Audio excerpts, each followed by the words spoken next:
Story of the day चे प्रायोजक आहेत MDH मसाले. MDH ने जेवण दरवेळी मजेदार. आरोग्य न्यूट्रिशन मिळे, बॉडी किती स्ट्रॉंग बने, कमी खाऊन पोट भरे, डायजेशनला नाही धोका. MDH सोयाटीन अस्सल प्रोटीन. MDH.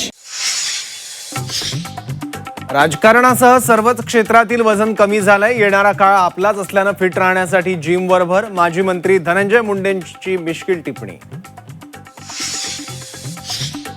आता कंटाळा आलाय, राजकारणातून रिटायर व्हावंसं वाटतं. महामार्गाच्या दुरवस्थेवर बोलताना पर्यावरण मंत्री पंकजा मुंडे यांचं विधान. पण जनतेचा उत्साह पाहून नव्याने प्रेरणा मिळत असल्याचं मत. मनसे अध्यक्ष राज ठाकरे 9 ऑगस्टला रायगड जिल्हा दौऱ्यावर रखडलेल्या मुंबई गोवा महामार्गाची पाहणी करणार, तर जिल्ह्यातील मनसे कार्यालयाचं उद्घाटन करणार. महेंद्र थोरवेंकडून अधिकाऱ्याला कानाखाली वाजवण्याची धमकी. काम पूर्ण न झाल्यानं थोरवेंचा संताप. धमकीची भाषा वापरणं अयोग्य, रोहित पवारांचं मत. नाशिक शहरात खड्डे बुजवण्यास सुरुवात. 5 नागरिकांचा बळी गेल्यावर महापालिकेला जाग. झी 24 तासनं खड्ड्यांची बातमी दाखवली होती. डोंगर संपादनासाठी बोईसर परिसरात जनसुनावणी. घाईघाईनं जनसुनावणी घेतली जात असल्याचा स्थानिकांचा आरोप. सभा मंडपाबाहेर स्थानिकांकडून घोषणाबाजी. संगमनेरमध्ये अन्न औषध प्रशासनाचा छापा. पाकिस्तानी सौंदर्य प्रसाधनांचा साठा जप्त. विना परवानगी गोरी ब्युटी क्रीमची विक्री. पप्पू यादवांच्या पत्रकार परिषदेत हाणामारी. माझी हत्या करण्याचा प्रयत्न, पप्पू यादव यांचा आरोप. तर चाकू घेऊन येणाऱ्या तरुणाला पप्पू यादवांच्या कार्यकर्त्यांकडून चोप. नाणेघाट इथे फिरण्यासाठी गेलेल्या मुस्लिम कुटुंबासमोर तरुणांचा उन्माद. गाणं गाताना आणि टाळ्या वाजवतानाचा व्हिडिओ सोशल मीडियावर व्हायरल. पीक विमा योजना अर्जासाठी मुदतवाढ. आता 10 ऑगस्ट पर्यंत भरता येणार अर्ज. अर्ज भरण्यासाठी मुदतवाढ दिल्यानं शेतकऱ्यांना दिलासा. पंढरपुरातील भीमा नदीला पूरस्थिती. चंद्रभागेच्या वाळवंटातील पुंडलिक मंदिरासह सर्व मंदिरं पाण्याखाली.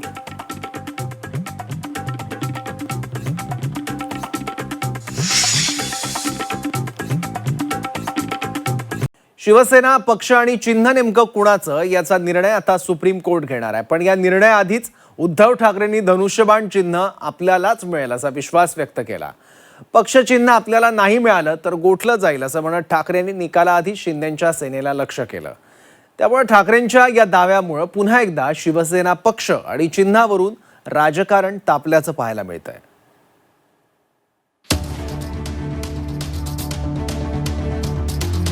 उद्धव ठाकरेंनी शनिवारी सेना भवनात कार्यकर्त्यांशी संवाद साधला. या बैठकीत पक्षाच्या भविष्यासंदर्भात त्यांनी कार्यकर्त्यांशी चर्चा केली. यावेळी आगामी राजकीय घडामोडी आणि न्यायालयीन प्रक्रियेच्या पार्श्वभूमीवर त्यांनी शिवसेना नाव आणि पक्षाचं चिन्ह आपल्यालाच मिळेल असा ठाम विश्वास व्यक्त केलाय. जर पक्षाचं चिन्ह कुणालाच देणं शक्य झालं नाही तर ते गोठवलं जाण्याची शक्यता आहे. त्यामुळे कोणत्याही परिस्थितीमध्ये कार्यकर्त्यांनी खचून न जाता संघटन मजबूत ठेवण्यावर भर द्यावा. SIR संबंधित यंत्रणेच्या कामकाजावर बारकाईने लक्ष ठेवा आणि प्रत्येक स्तरावर सक्रिय राहा.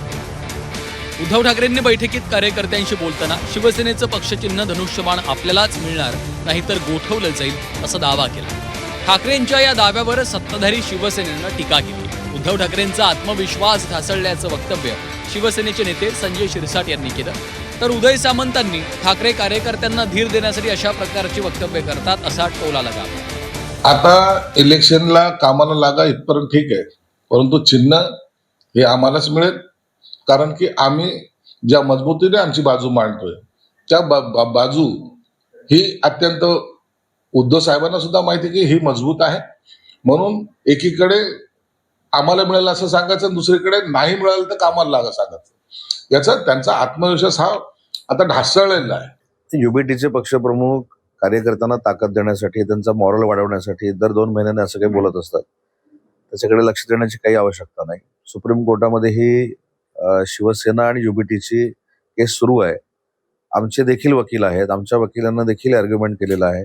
पुढे वेळ देखील दिलाय 4 दिवसांनी. त्यामुळे आम्ही आमची बाजू मांडू आणि सुप्रीम कोर्ट शिवसेना पक्षाला म्हणजे एकनाथ शिंदे साहेबांच्या नेतृत्वाखाली चालणाऱ्या शिवसेना पक्षाला योग्य तो न्याय देईल याची आम्हाला पूर्ण खात्री आहे. शिवसेना नाव आणि पक्षचिन्हाच्या वादावर न्यायालयीन प्रक्रिया सुरू असतानाच उद्धव ठाकरे हे विधान करत कार्यकर्त्यांमध्ये आत्मविश्वास निर्माण करण्याचा प्रयत्न करत आहेत. पक्षचिन्हावर दावा करतानाच ठाकरेंनी SIR संदर्भातल्या महत्त्वाच्या सूचना दिल्या. ठाकरेंचं हे विधान त्यांच्या आगामी राजकीय रणनीतीचा महत्त्वाचा भाग मानलं जात आहे. त्यामुळे सुप्रीम कोर्टात सुरू असलेल्या न्यायालयीन प्रक्रियेत तसंच निवडणूक आयोगाच्या प्रक्रियेत पुढे काय घडतं हे पाहणं महत्त्वाचं आहे. स्वप्नील जाधव, झी24 तास, मुंबई. पंकजा मुंडे आणि धनंजय मुंडे यांच्या परस्पर विरोधी वक्तव्यांनी मोठी चर्चा घडून आणली आहे. एका बाजूला रस्ते दुरवस्थेला कंटाळून पंकजा मुंडेंनी राजकीय निवृत्तीचे भावनिक संकेत दिल्याचं बोललं जात आहे. राजकारणातून रिटायर व्हावं वाटतं असं विधान पंकजा मुंडेंनी केलंय, तर दुसऱ्या बाजूला धनंजय मुंडेंनी येणारा काळ आपलाच असल्याचा पुनरागमनाचा ठाम विश्वास व्यक्त केलाय. मुंडे भावंडांच्या या भूमिकेमुळे आता वेगवेगळ्या राजकीय चर्चा देखील बघायला मिळत आहेत. पाहूयात. महाराष्ट्राच्या राजकारणातील मोठ्या घराण्यांपैकी एक अर्थात मुंडे घराणं. दिवंगत गोपीनाथ मुंडेंकडून मिळालेला राजकीय वारसा त्यांची पुढची पिढी यशस्वीरित्या पुढे नेते आहे. पंकजा मुंडे आणि धनंजय मुंडे या दोघा भाऊ बहिणीनं राज्यातील राजकारणात त्यांचं वेगळं स्थान निर्माण केलं. पंकजा मुंडे सरकारमध्ये मंत्री आहेत, तर धनंजय मुंडे सुद्धा माजी मंत्री आहेत. वाल्मिक कराड प्रकरणामुळे धनंजय मुंडेंना मंत्रिपद सोडावं लागलं होतं, पण बदललेल्या स्थितीमुळे त्यांना आता बदललेल्या राजकारणाचीही चाहूल लागते की काय, अशी चर्चा सुरू आहे. त्याला कारण ठरलंय धनंजय मुंडेंचं विधान. परळीत एका जिम आणि न्यूट्रिशन सेंटरच्या उद्घाटनावेळी बोलताना मुंडेंनी सूचक विधान केलं. राजकीय क्षेत्रातील वजन कमी झालं होतं, मात्र येणारा काळ आपलाच आहे, त्यामुळे फिट राहण्यासाठी आता नियमित जिम करतोय असं सूचक वक्तव्य मुंडेंनी केलं. मुंडेंचं हे विधान राजकीय पुनरागमनाचे संकेत आहेत का, याची चर्चा आता होते. मी स्वतः जिम करतोय, बऱ्यापैकी मी स्वतः वजन माझं कमी केलंय. असंही सर्व क्षेत्रातलं आपलं वजन कमी झालं होतं, पण येणारा काळ आपला आहे आणि त्या काळात आपण अतिशय चांगलं फिट राहायला पाहिजे, यासाठी मी आता जिम करतोय. कामाच्या व्यापामुळं कधीतरी कमी जास्त होत आहे, पण वकील साहेब एक सभा आपल्याला अशी करायची आहे की ज्या सभेत मी भाषण करणार नाही, तर या वयात सुद्धा आपण शारीरिक किती सदृढ आहेत याच्यासाठी सभेला आलेल्या लोकांना आपलं शर्ट काढून दाखवायचं आहे. धनंजय मुंडे राजकीय पुनरागमनाचे संकेत देत असतानाच इकडे त्यांच्या भगिनी आणि राज्याच्या पर्यावरण मंत्री असलेल्या पंकजा मुंडे मात्र राजकीय निवृत्तीबाबत बोलताना दिसल्या. बीड परळी महामार्गाच्या दुरवस्थेवर भाष्य करताना मंत्री पंकजा मुंडे यांनी भावनिक वक्तव्य केलं. या रस्त्यावर खडकत आले आणि PAला म्हटलं आता कंटाळा आलाय, राजकारणातून रिटायर व्हावंसं वाटतं असं म्हणत त्यांनी थेट निवृत्तीचेच संकेत दिले. मात्र सभास्थळी उपस्थित नागरिकांचा उत्साह पाहिल्यानंतर आपल्याला नव्यानं प्रेरणा मिळाल्याचंही म्हणत त्यांनी सावरलं. पण पंकजा मुंडेंच्या या रिटायरमेंट बाबतच्या वक्तव्यानं राजकीय वर्तुळात चर्चा सुरू झाली आहे. सगळा रस्ता होता ते तोडल्यानं आता नॅशनल हायवे सुरू झाला. 2 लेनचा बनत चालला होता, आता 6 लेनचा रस्ता, 4 लेनचा रस्ता. इतकं खोदून ठेवलं होतं, कडकड करत मी इथपर्यंत आले आणि मी माझ्या प्रियला म्हणलं मला आलाय कंटाळा.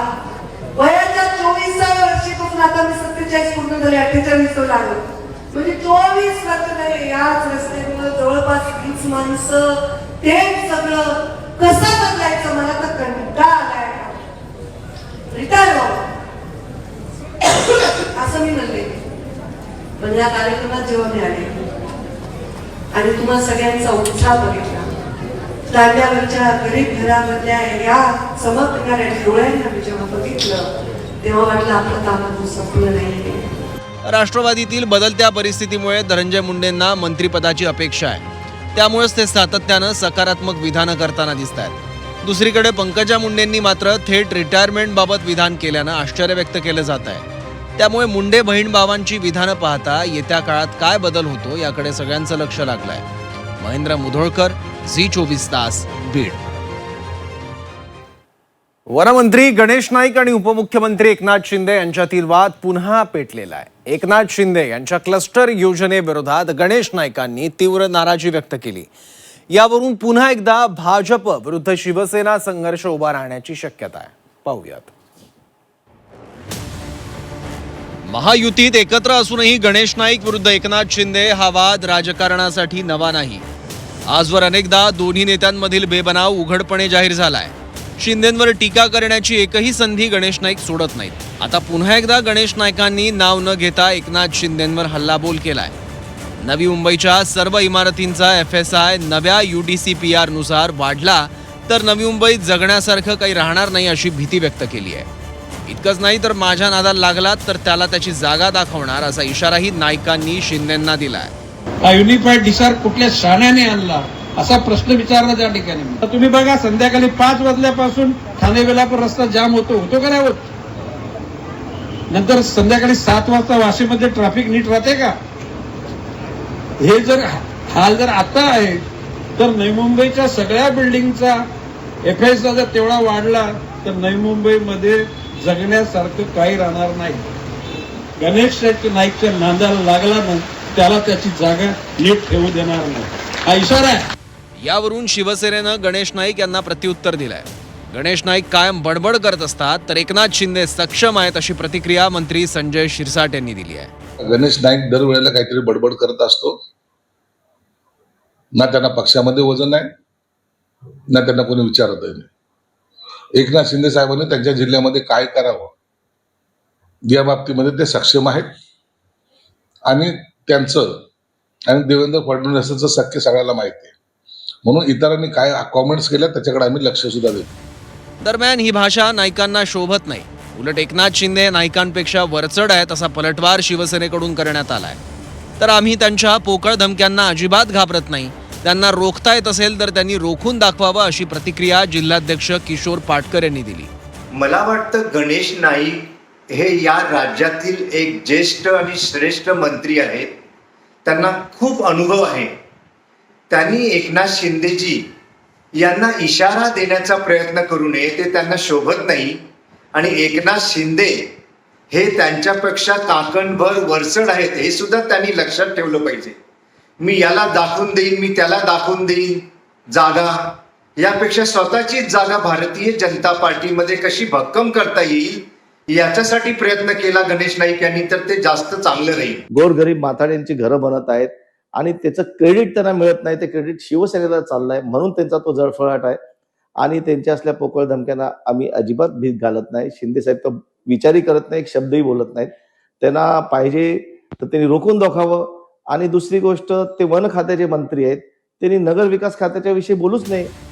शहरात होत असलेल्या क्लस्टरला गणेश नाईक यांनी विरोध केला. उपमुख्यमंत्री एकनाथ शिंदे यांची शहरात क्लस्टर राबवण्याची भूमिका आहे. त्यामुळे भाजप आणि शिवसेनेमधील संघर्ष अधिकच शिगेला पोहोचण्याची शक्यता आहे. स्वाती नाईक, झी24 तास, नवी मुंबई.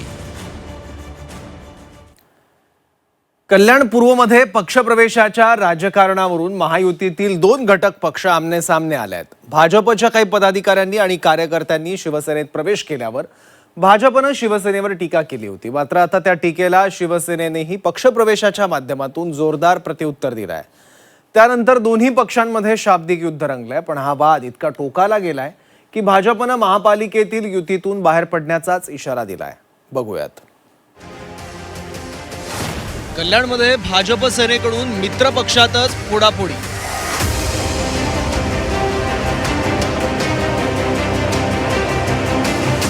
तुम्ही एक कार्यकर्ता घेतला तर आम्ही तुमचे 4 फोडू. कल्याणमध्ये पक्षप्रवेशावरून भाजप सेनेतच जुंपली.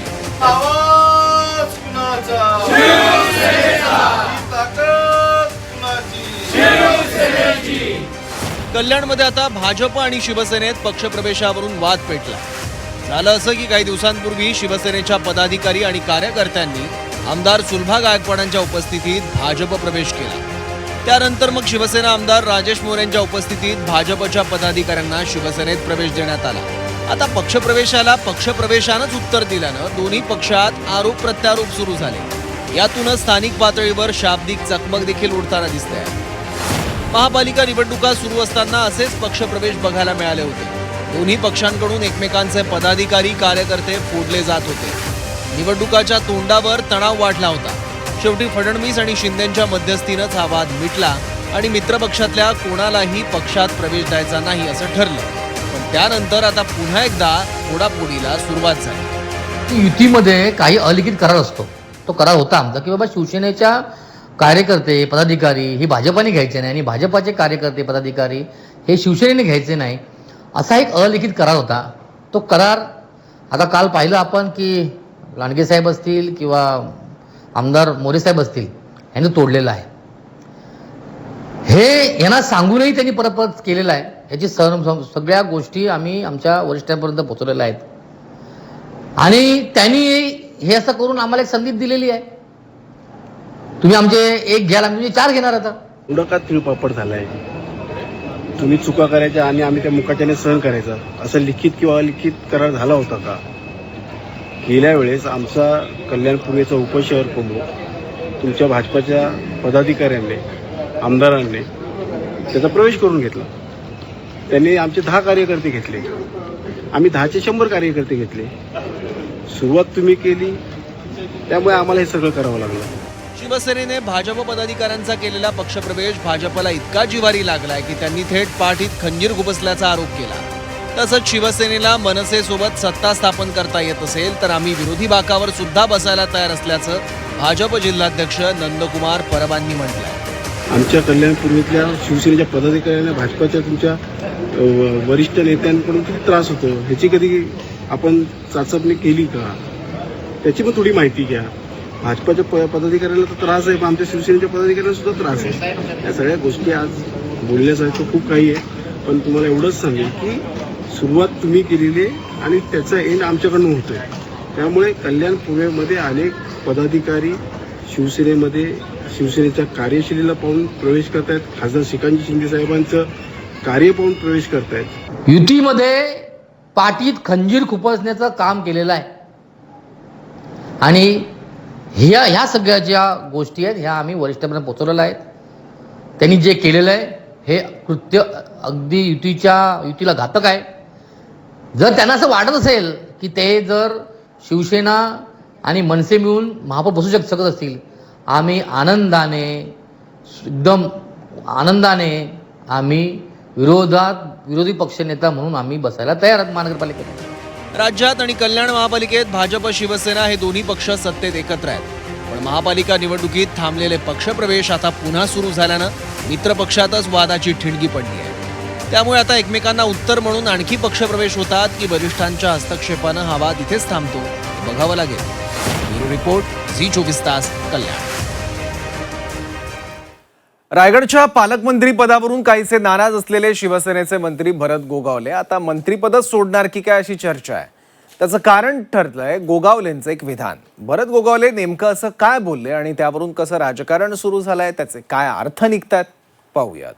2.5 वर्षाचं तुमच्या कालखंडामध्ये तेव्हा मंत्रिपद सोडणारा एकमेव आमदार असेल त्यावेळेला उद्या जरी सांगितलं शेठ तुम्हाला उद्या राजीनामा द्यायचा आहे, भरत शेठची तयारी आहे. राज्याचे रोजगार हमी योजना मंत्री भरत गोगावले यांचं हे विधान आहे. गेल्या 1.5 वर्षांपासून गोगावले रायगडच्या पालकमंत्री पदासाठी आग्रही आहेत. त्यासाठी अनेकदा त्यांनी उघड नाराजीही व्यक्त केली आहे. तटकरेंशी थेट राजकीय वैरही घेतलं. आता कुठे राष्ट्रवादी शिवसेनेतील पालकमंत्री पदाच्या या तिढ्यावर तोडगा निघण्याची शक्यता निर्माण झाली आहे.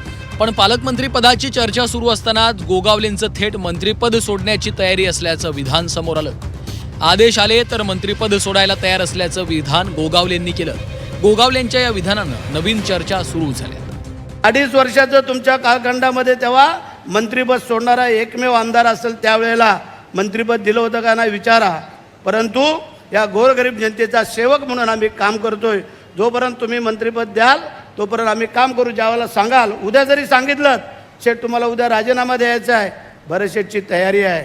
शिवाजी महाराजांच्या पुण्याने पावनभूमीतला मावळा आहे. गोगावलेंचं मंत्रिपद सोडण्याचं हे विधान समोर आल्यानंतर यावर राजकीय प्रतिक्रिया उमटू लागल्या. छगन भुजबळांनी गोगावलेंवर प्रतिक्रिया देत मंत्रिपदाबाबत पक्षाचे अध्यक्ष निर्णय घेत असल्याचं म्हटलंय. तर शिवसेनेचे नेते आणि उद्योगमंत्री उदय सामंतांनी गोगावलेंचा हा व्हिडिओ जुना असल्याचं सांगितलं. 2 ते 3 महिन्यांपूर्वी झालेल्या एका कार्यक्रमात गोगावलेंनी हे विधान केल्याचं सामंतांचं म्हणणं आहे. हा नियमच आहे ना, जो आपल्या पक्षाचा अध्यक्ष असतो त्याने जर काही सांगितलं कारण तोच आपलं नाव जे आहे मंत्रिपदासाठी सुचवतो. त्यामुळे जर एखाद्याला जायचं जर झालं किंवा काढायचं झालं तर त्या पक्षाचे अध्यक्ष सांगतात. पण मला असं तूर्त असं काहीही वाटत नाही की याच्या काही घडामोडी घडतील. भरत शेठ गोगावले हे जेव्हा वाक्य बोलले तेव्हा मी व्यासपीठावर होतो आणि हा आताचा विषय नाही, हा 2-3 महिन्यापूर्वीचा तो कार्यक्रम होता. आणि त्याच्यातनं त्यांची माननीय एकनाथ शिंदे साहेबांवरची निष्ठा देखील दिसते, शिवसेनेवरचं प्रेम देखील दिसतं. त्याच्यामुळे मला असं वाटतं की भरत शेठ गोगावलेंनी मागच्या मंत्रिमंडळाच्या विस्तारामध्ये देखील संयमाची भूमिका घेतलेली होती आणि एकनाथ शिंदे साहेबांचा सहकारी म्हणून अतिशय निष्ठावंत नेता म्हणून ते आज आमच्याकडे काम करतायत आणि त्यांनी मांडलेली एक निष्ठावंत कार्यकर्त्याची भावना होती. विधान परिषदेच्या निवडणुकीत अनिकेत तटकरे यांच्या विजयानंतर रायगड पालकमंत्री पदाचा तिढा सुटण्याची शक्यता आहे. हे पालकमंत्रीपद शिवसेनेला मिळण्याची ही चर्चा आहे. त्यामुळे 1.5 वर्ष उलटल्यानंतर पालकमंत्रीपद मिळण्याची भरत गोगावलेंची आशा पल्लवित झाली आहे. पण असं असतानाच गोगावले यांचं मंत्रिपद सोडण्याचं वक्तव्य व्हायरल झाल्यामुळे राजकीय वर्तुळात खळबळ उडाली आहे. त्यामुळे या सर्व संभ्रमात पुढे काय घडतं हे पाहणं महत्त्वाचं आहे. ब्युरो रिपोर्ट, झी 24 तास. शिंदेंवर निशाणा साधायला राऊतांना गरज असते ती फक्त कुठल्याही बहाण्याची. बहाणा यासाठी म्हणतोय कारण आज पुण्यातल्या एका बॅनरवरून राऊतांनी एकनाथ शिंदेंवर टीका केली आहे. आता राऊत बोलल्यानंतर भाजपचे नवनाथ बन सुद्धा लगेच त्यांच्यावर तुटून पडले आहेत. आता ज्या बॅनरवरून एवढा सगळा राजकीय कलगीतुरा रंगला त्या बॅनरमध्ये नेमकं असं होतं तरी काय, बघूयात. पुण्यातील बॅनरवरून राऊतांचा शिंदेंवर निशाणा. शिंदे अमित शहांना घाबरत असल्याचा टोला.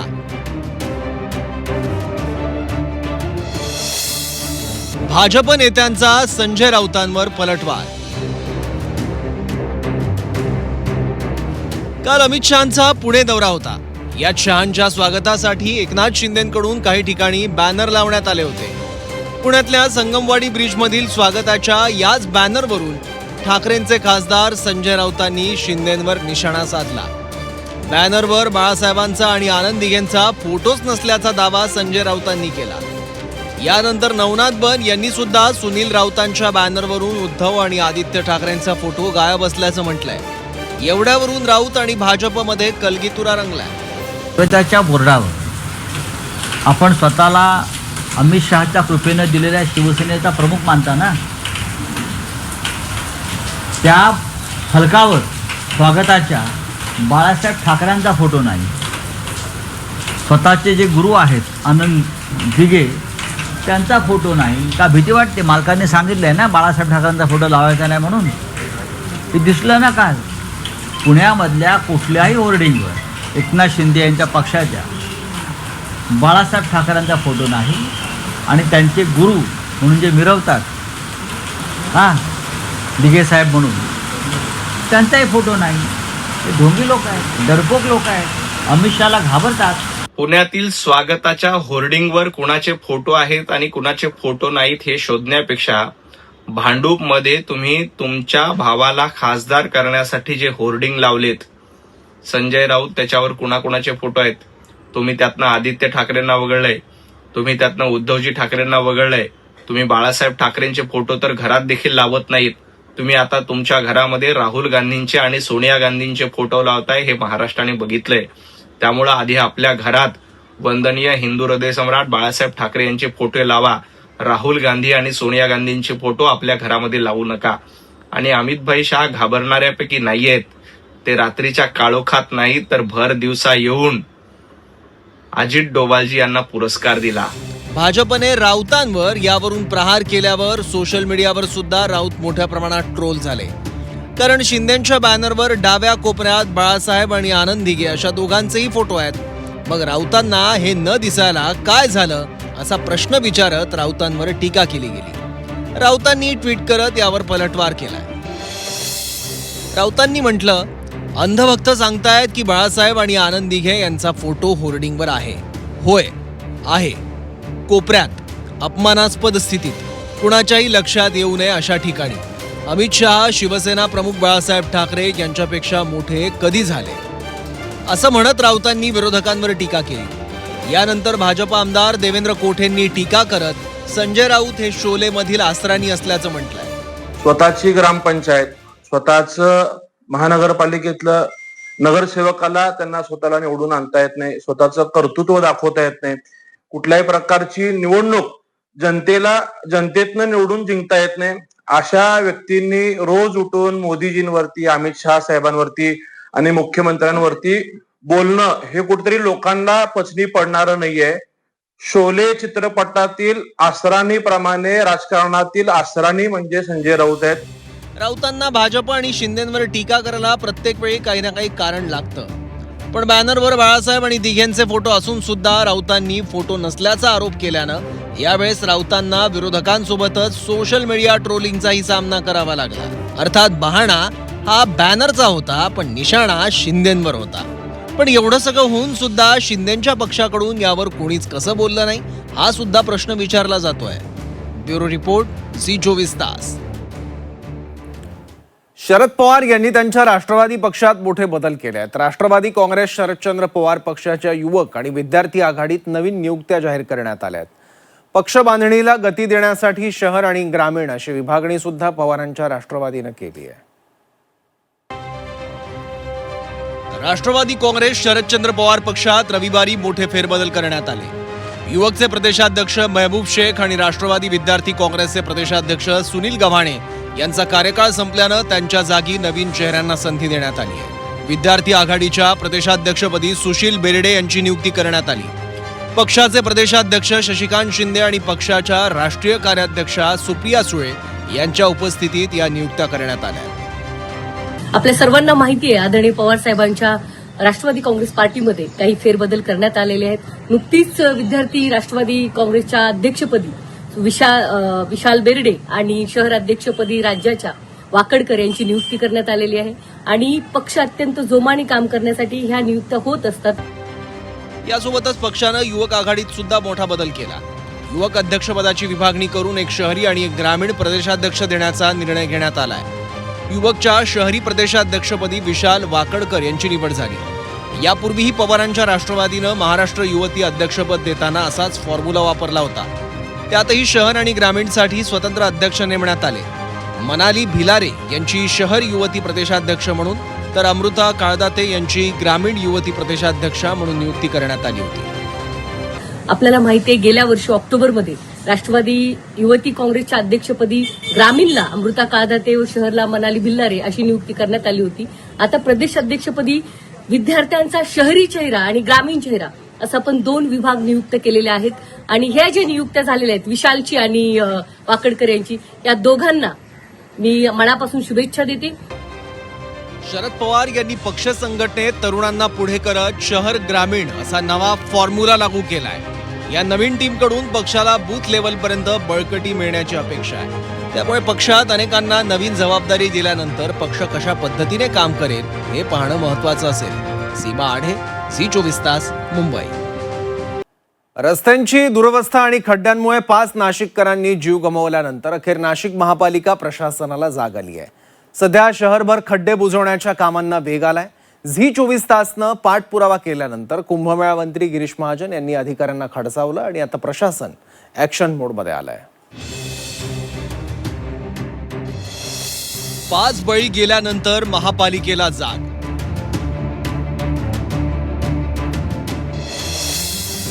अखेर नाशिकच्या रस्त्यांची डागडुजी.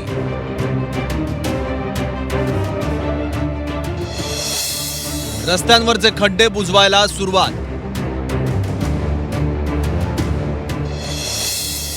झी24 तासच्या पाठपुराव्याचा परिणाम. रस्त्यांवरील जीवघेण्या खड्ड्यांमुळे 5 नागरिकांचा मृत्यू झाल्यानंतर नाशिक महापालिकेनं शहरातील खड्डे बुजवण्याच्या कामाला सुरुवात केली. केवळ खड्डे बुजवणंच नव्हे तर रखडलेल्या रस्त्यांच्या दुरुस्तीच्या कामांनाही आता वेग देण्यात येतोय. दरम्यान सिंहस्थ कुंभमेळ्याच्या पार्श्वभूमीवर सुरू असलेल्या विकास कामांची पाहणी करण्यासाठी मंत्री गिरीश महाजन स्वतः रस्त्यावर उतरले. यानंतर नाशिक महापालिकेचे अधिकारी सुद्धा ॲक्शन मोडमध्ये आले. अधिकाऱ्यांनी पाहणी करत लगेच रस्ते बुजवण्याचं काम हाती घेतलं. स्वतः मनपा आयुक्त सुट्टीच्या दिवशी रस्त्यावर उतरले.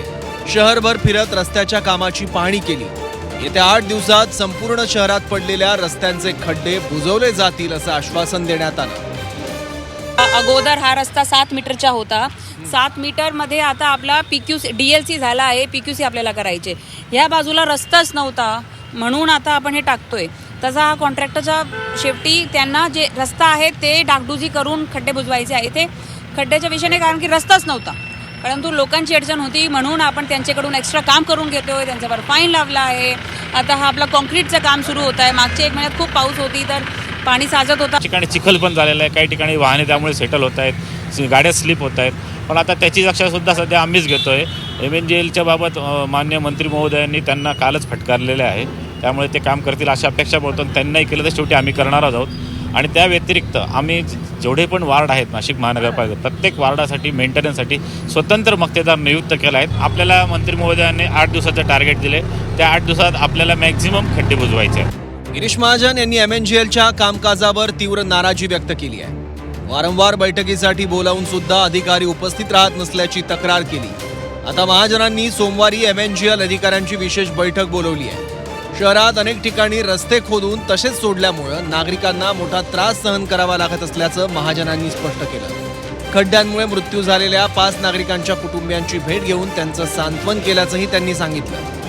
मी आधी सांगितलं होतं की बाबा असं करायचं. मी माफीच मागतो की एवढे 4 महिन्याला पावसाळा आपल्याला त्रास सहन करावा लागेल. पण दुर्दैवाने त्यामध्ये गेल्या 4 महिन्यामध्ये 4-5 लोक स्कूटीवर जात असताना पायी जात असताना ते मृत्युमुखी पावलेले आहेत. ही वस्तुस्थिती आहे.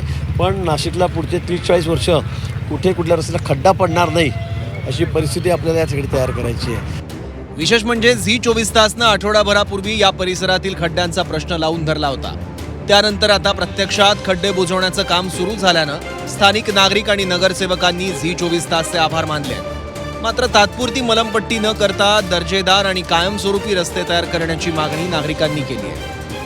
पाऊस सुरू असल्यामुळे मोठ्या प्रमाणात खड्डे पडले आणि ते खड्डे पडल्यानंतर नाशिक शहरामध्ये एकूण 5 जणांचा बळी गेला. आणि बळी गेल्यानंतर लोकप्रतिनिधी जे आहेत, आता ह्याच रस्त्याचं जर सांगायचं झालं तर मखमलवाद गाव ते मखमलवाद नाका या रस्त्यापर्यंत खूप मोठ्या प्रमाणात खड्डे होते.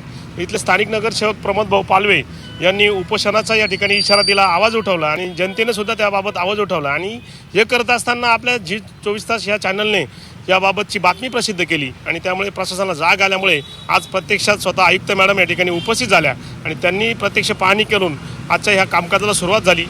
प्रथमतः मी झी 24चे खूप खूप आभार मानेल. गेल्या 8 दिवसापूर्वी आपण इथं आलेला होता. त्यावेळेस आमच्या नागरिकांना जो त्रास झाला होता त्या त्रासाबद्दल मी प्रशासनाला व आयुक्तांना इशारा दिला होता.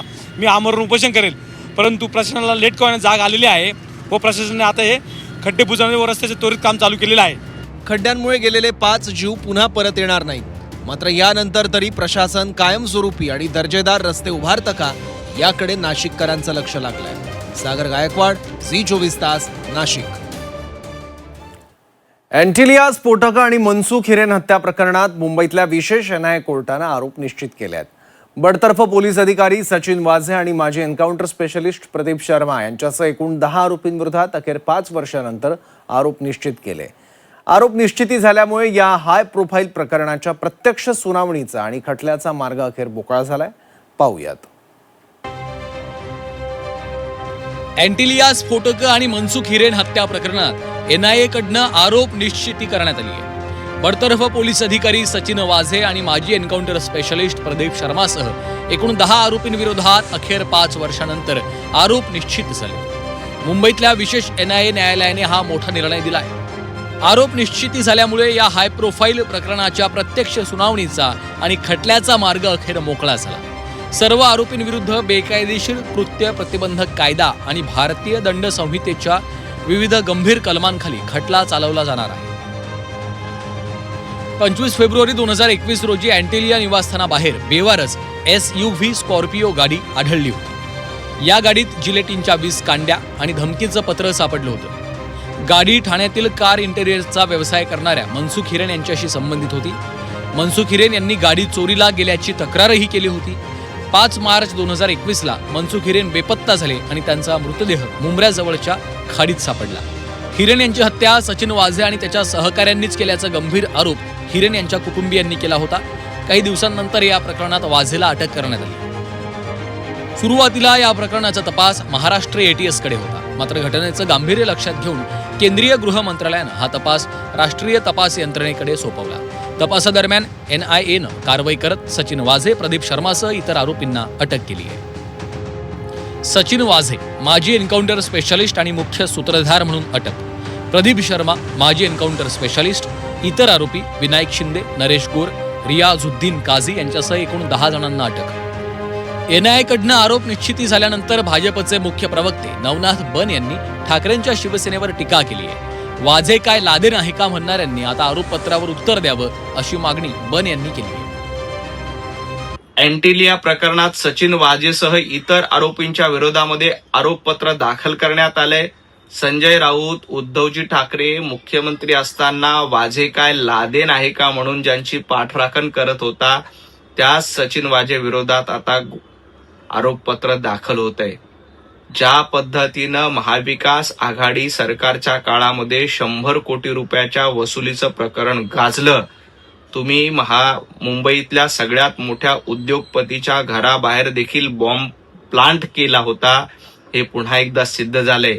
त्यामुळं महाविकास आघाडीची रोज 100 कोटीची वसुली पुढे आली होती आणि आता त्यातल्या दोषींना शिक्षा होणार आहे.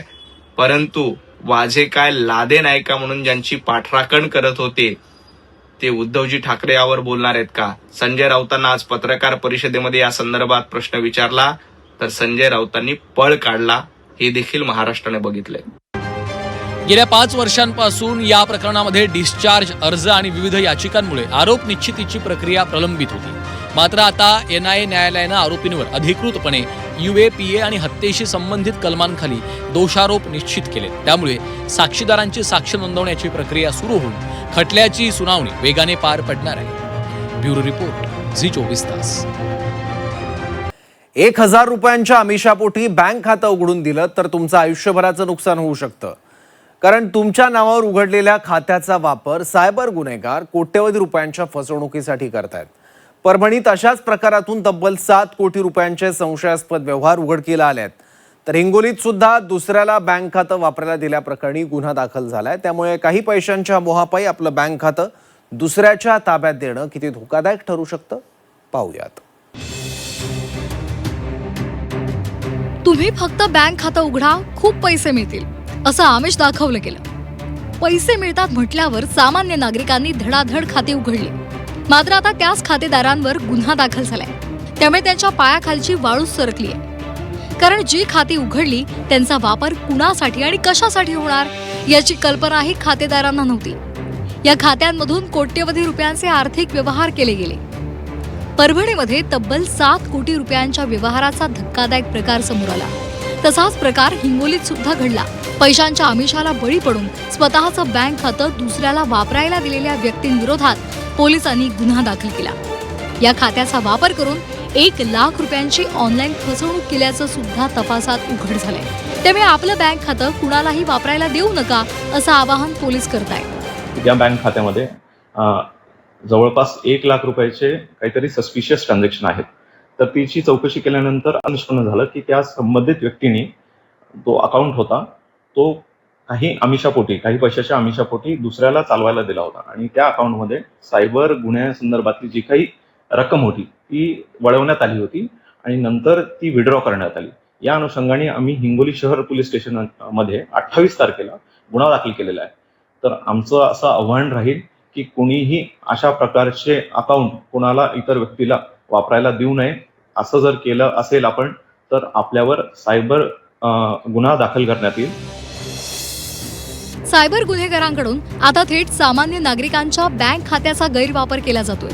बेरोजगार, मजूर, विद्यार्थी किंवा आर्थिक अडचणीत असलेल्या नागरिकांना पैशांचं आमिष दाखवलं जातं. त्यांची बँक खाती, ATM कार्ड, चेकबुक, पासबुक आणि मोबाईल सिम आपल्या ताब्यामध्ये ते घेतात.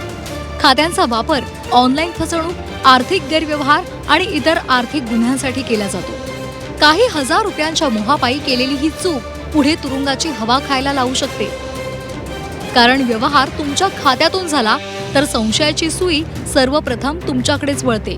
काही पैशाच्या आमिषापोटी आपलं खातं दुसऱ्याला वापरायला देणं किती घातक ठरू शकतं, किती धोकादायक ठरू शकतं याचं उदाहरण परभणी आणि हिंगोलीमध्ये समोर आलेलं आहे. कारण की हे सायबर भामटे सर्वसामान्य नागरिकातील कुटुंबातील विद्यार्थी असो, जे बेरोजगार तरुण आहेत, त्याचबरोबर ऑटो चालक यांना टार्गेट करतात आणि त्यांच्याकडून संपूर्ण खाते, त्यांची पॅन कार्ड असो, आधार कार्ड असो, त्यांचं सिम कार्ड याच्यामार्फत त्या एका बँकेमध्ये खातं खोललं जातं आणि त्यानंतर खरा खेळ सुरू होतो. त्यांच्या जे ताब्यातील जे अकाउंट आहे आपल्या ताब्यामध्ये घेतात आणि संपूर्ण त्याच्यावरून गैरव्यवहार केला जातो. असाच प्रकार परभणीमध्ये देखील घडलेला आहे. परभणीमध्ये जवळपास या सायबर भामट्यांनी जवळपास 7 कोटी रुपयांचा व्यवहार केल्याचे धक्कादायक प्रकार समोर आला. त्यानंतर गुन्हा दाखल झालेला आहे आणि हिंगोलीमध्ये देखील एका तरुणावर जे आहे गुन्हा दाखल करण्यात आले की त्याने की बीड जिल्ह्यातील व्यक्तीला आपलं खातं वापरायला दिलं होतं आणि यामुळे संपूर्ण जिल्ह्यामध्ये आता खळबळ उडालेली आहे. काही पैशांचा आमिष आणि त्या बदल्यात स्वतःचं बँक खातं दुसऱ्याच्या ताब्यात. वरकरणी हा छोटासा व्यवहार वाटत असला तरी याच खात्यांचा वापर करून सायबर गुन्हेगार कोट्यवधी रुपयांची फसवणूक करत असल्याचं परभणी आणि हिंगोलीमधल्या घटनांमधून समोर आले. विशेष म्हणजे फसवणूक करणारे पडद्याआड राहतात, पण कायद्याच्या कचाट्यात मात्र खातेदार अडकतो. त्यामुळे सावध रहा आणि मोहाला टाळा. गजानन वाणी, झी24 तास, हिंगोली. सोलापूर शहर पोलिसांनी सायबर फसवणुकीत वापरल्या जाणाऱ्या तब्बल 400 म्यूल बँक खात्यांचा पर्दाफाश केलाय. या प्रकरणी पोलिसांनी थेट 110 जणांवर गुन्हे दाखल केलेत. डिजिटल अरेस्ट आणि ऑनलाईन लूटमारीचा हा पैसा नेमका जातोय कुठे, पाहूयात.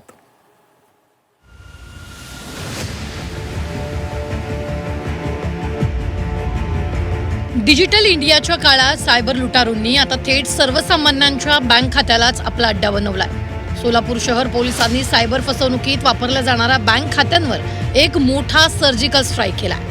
शहरात तब्बल 400 म्यूल म्हणजेच भाडोत्री बँक खाती सक्रिय असल्याचं धक्कादायक वास्तव समोर आलं. या प्रकरणात पोलिसांनी तात्काळ कारवाई करत सायबर गुन्हेगारांना स्वतःची बँक खाती विकणाऱ्या किंवा भाड्यानं देणाऱ्या 110 जणांवर थेट गुन्हे दाखल केले. मला महासायबरकडून जवळपास 450 मूळ अकाउंट्स बद्दल माहिती मिळालं होतं. ते आम्ही संबंधित बँकात पाठवून त्यात आतापर्यंत 110 अकाउंट जे आहेत ते म्यूल अकाउंट म्हणून वेगळ्या सायबर गुन्ह्यात वापरलेल्या त्यांच्या पॅटर्न दिसून आला. म्हणून बँककडून रिपोर्ट आल्यानंतर आपलं सायबर पोलीस स्टेशनला 3 गुन्हे दाखल केलेले आहे. यात 110 म्यूल अकाउंट सामील आहे. पण काय असतो हा म्यूल अकाउंटचा काळा बाजार आणि कसं चालतं याचं नेटवर्क? तर सायबर गुन्हेगार स्वतःची ओळख लपवण्यासाठी सामान्य नागरिकांच्या बँक खात्यांचा वापर करतात. त्याला म्यूल अकाउंट म्हणतात. पैशांची हेराफेरी, फसवणूक करून लुटलेला पैसा थेट स्वतःच्या खात्यात न घेता या भाडोत्री खात्यांवर वळवला जातो. स्वतःचं खातं वापरू देण्यासाठी सामान्य लोकांना काही हजार रुपयाचं कमिशन दिलं जातं. पोलीस जेव्हा तपास करतात तेव्हा मुख्य गुन्हेगार बाजूला राहतो आणि बँक खातेदार अडकतो. सोलापुरात उघडकीस आलेलं हे जाळं केवळ 110 लोकांपुरतं मर्यादित नाही, तर सायबर पोलिसांनी 110 बँक खातेदारांना दणका दिला असला तरी उर्वरित 350 संशयित खात्यांची कुंडली आता बँकांकडून मागवण्यात आली आहे. हा तपास पूर्ण होताच अटक होणाऱ्यांचा आकडा आणखी वाढण्याची शक्यता आहे. त्या अकाउंट वापरून कुठे ट्रान्झॅक्शन जे आलेले आहेत त्याबद्दल आता तपासामध्ये आम्ही आणखी सखोल चौकशी करणार आहे. याच्या व्यतिरिक्त उर्वरित जे 300-350 अकाउंट जे आहेत तेही आम्ही बँकात पत्रव्यवहार केलेला आहे. त्यातून आम्हाला कन्फर्मेशन आल्यानंतर ते पण आणखी गुन्हे दाखल करून पुढील तपास करणार आहे. केवळ कमिशन मिळतंय म्हणून स्वतःचं बँक खातं सायबर चोरांना देणाऱ्यांसाठी सर्वात मोठा इशारा ऐकण्याची गरज आहे. सायबर तज्ज्ञांच्या मते ऑनलाईन फसवणुकीच्या माध्यमातून लुटलेला हा पैसा अनेकदा देशविरोधी कृत्यांसाठी किंवा टेरर फंडिंगसाठी वापरला जाण्याची दाट शक्यता असते. त्यामुळे नकळत का होईना तुम्ही देशाच्या सुरक्षेला सुरुंग लावत नाही ना, याचा विचार करण्याची वेळ आली आहे. डिजिटल अरेस्टच्या भीतीपोटी किंवा पैशांच्या मोहापायी कोणताही OTP किंवा वैयक्तिक माहिती शेअर करू नका, असा मोलाचा सल्ला सायबर तज्ज्ञांनी दिला. अशा पद्धतीचं सायबरच्या अनुषंगानं काही आपल्याला जर कुठनं मागणी आली पैशाच्या संदर्भातली, व्यवहाराच्या संदर्भातली, तर आपण काळजी घ्यावी. आपण आपली माहिती, आपला अकाउंट हे आपल्या पुरत्याच आर्थिक व्यवहारापुरतं सीमित ठेवावं, असं नागरिकांना मला वाटतं की कायद्याने सांगण्याची गरज आहे. सोलापूर शहरात 400 म्यूल खाती असल्याची धक्कादायक माहिती समोर आल्यानंतर असा प्रकार आता देशभरात घडत असल्याची शंका निर्माण झाली. त्यामुळे प्रत्येक नागरिकांनी सजग राहणं काळाची गरज बनली आहे. डिजिटल अरेस्टच्या माध्यमातून मोठ्या प्रमाणात आर्थिक फसवणूक झाल्यानंतर हा पैसा कुठे जातो आणि कशा पद्धतीने जातो असा प्रश्न अनेकांना पडलेला आहे. मात्र सोलापूर शहर पोलिसांनी केलेल्या तपासामध्ये सर्वसामान्यांच्या खात्यातून हा पैसा इतर ठिकाणी वर्ग केला जात असल्याची धक्कादायक माहिती समोर आली आहे. त्यामुळे आपले खाते सुरक्षित आहे का आणि आपल्या खात्याची आपण काळजी घेणं देखील गरजेचं बनलं आहे. सोनू शहानूरकरसह अपेक्षा काले झी 24 तास सोलापूर.